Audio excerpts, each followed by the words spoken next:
dinala ako sa Muntinlupa. Pero nung papunta ng Muntinlupa, nakaposas po ako eh. Nakasakay sa BJMP. Habang tumatakbo yung sasakyan, unti-unti naman, sa isip ko lang, sinusumbatan ko, Lord. Sinasabi ko, ako yung nagro-rosaryo, ako yung nagsisimba, ako yung namamanata. Sabi ko, kung talagang Diyos ka, sabi ko, alam mong wala akong kinalaman sa kasong ito. Bakit kailangan mahatulan ako na habang buhay ng pagkabilang ko?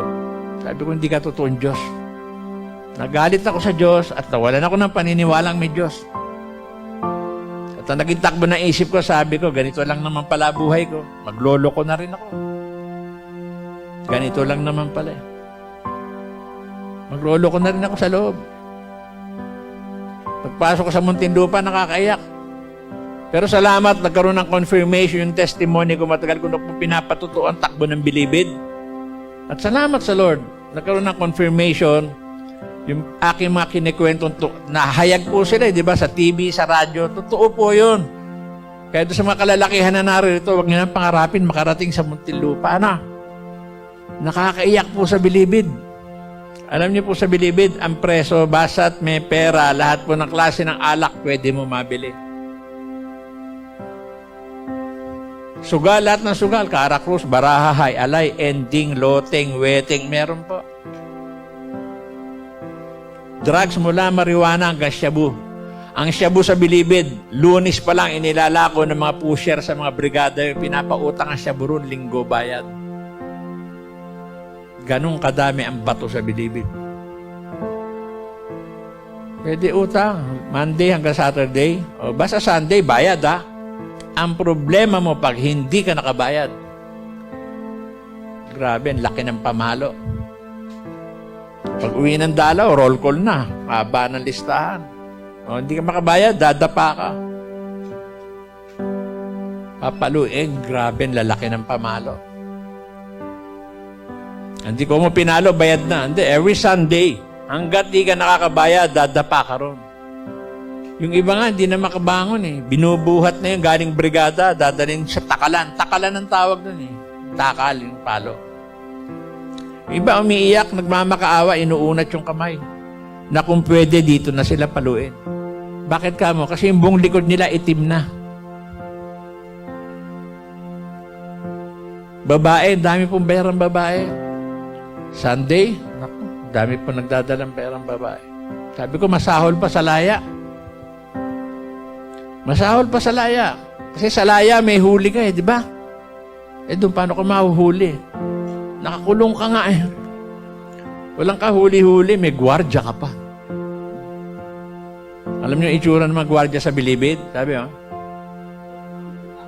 Mas adik pa sa amin ng... grabe. Ako po, nakisama ako sa takbo ng bilangguan. Wala kaming ginawa, kundi uminom, magsugal, magbato. Naging worse ang buhay ko. Alam niyo, kung magyosi ako, 3 kaha isang araw. Malboro ako, 3 packs. Pero salamat sa Lord, alam niyo po yung daliri ko, nagkulay nicotine to eh. Pero salamat sa Lord, binalik ng Lord yung kulay. Amen? At ako po, nabulol po ako sa shabu. Hindi na ako maintindihan ng tatay ko magsalita. Pag dumadalaw, nagagalit. Sabi, ba't kanya ka magsalita? Pinakain mo na yung letra. Pero salamat sa Lord, nandito ako. Nagpapatutuo po, ipinapahayag po ang kabutihan ng Panginoon Diyos. Amen? Grabe, ang ginawa ng shabu sa akin. No? Alam niyo ba yung bato? Naranasan ko sa shabu. Ako po, 2 linggo pong hindi natutulog. Grabe yung shabu. Ang tao nga, kahit anong lasing, hindi na makalakad sa kalasingan, pakigupin mo, 2 higop lang. Ano, wala lasing. Ako po, 2 linggo, hindi na nga ako makalakad sa totoo lang, kasi hindi naman ako kumakain. Hindi ka makakain sa bato eh. Meron ako biskwit, skyflakes. Eh kaso ang pinakain ko, gin. Parang sisirain ang katawan mo. Hindi na ako makalakad, nanginginig ang tuhod. Pero isip ko, buhay na buhay. Ang pinakatulog ko doon, masandalan ko ng kapiraso, makapikit ng konti, pagdilat na mata, batak, toma, yosi, inom, sugal. Pero nung dumating sa punto ng buhay ko, napagod ako. Nung mapagod ako, isa lang pumasok sa isip ko. Meron akong Diyos na pwedeng lapitan. Umiyak po ako. Sabi ko, Panginoon, sorry po kung nawalan po ako ng paniniwala sa inyo. Sorry po. Hindi ko na po kaya. Tulungan mo po ako, Panginoon. Alisin mo po ako sa bisyo ko na ito. Palayain mo na po ako, Panginoon. Maawa po kayo sa mga anak ko. Kasi namakulo ako yung aking bunso, 4 na buwan pa lang eh. Kasi alam nyo, ang Lord, ang laman ng puso ng bawat isa sa atin. Sabi nga, ultimo buhok natin bilang na ating Panginoon Diyos. Amen? Then sa haba ng panahon, pray sa Lord. Isang araw, sinagot ako ng Panginoon Diyos through television po. Iba-iba po ang way ng Lord eh. Ito, itong hapon na ito. Ito, pamamaraan ng Diyos sa buhay ng bawat isang narito to. Amen? Kasi ako may black and white na television, meron akong maliit na kwarto. Kubol ang tawag sa kwarto, kubol. Isang araw, pagbangon ko, ewan ko, may ginagawa ako eh. Tapos binuksan ko lang yung TV habang tuloy lang sa ginagawa. Pagtingin ko sa TV, nakita ko po doon si Brother Eddie Villanueva po ng JIL. Nangangaral po siya eh. Tapos habang may ginagawa, parang sulat ko sa TV, parang yung lahat na sinasabi niya, parang ako. Sabi ko, sino kaya nag-chismis ng buhay ko sa kanya, di ba? Kasi parang kilala niya ako. Tapos naalala ko yung sinabi niya, hindi mahalaga sa tao ang relihiyon, ang dapat sa tao magkaroon ng tamang relasyon sa Panginoon. Sabi ko, parang ako yun. Yung pangalawang sinabi niya, hindi ko makakalimutan. Kayong gustong tumanggap sa Panginoon Diyos, sumunod kayo sa aking maikling panalangin, pumikit kayo at magtaas ng kamay, sumunod sa panalangin ko.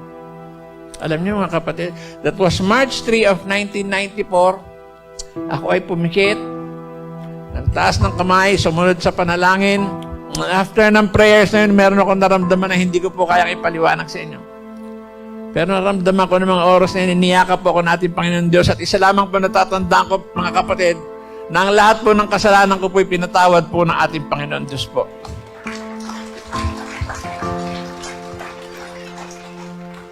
Ang bait po ng Panginoon. Salamat talaga sa...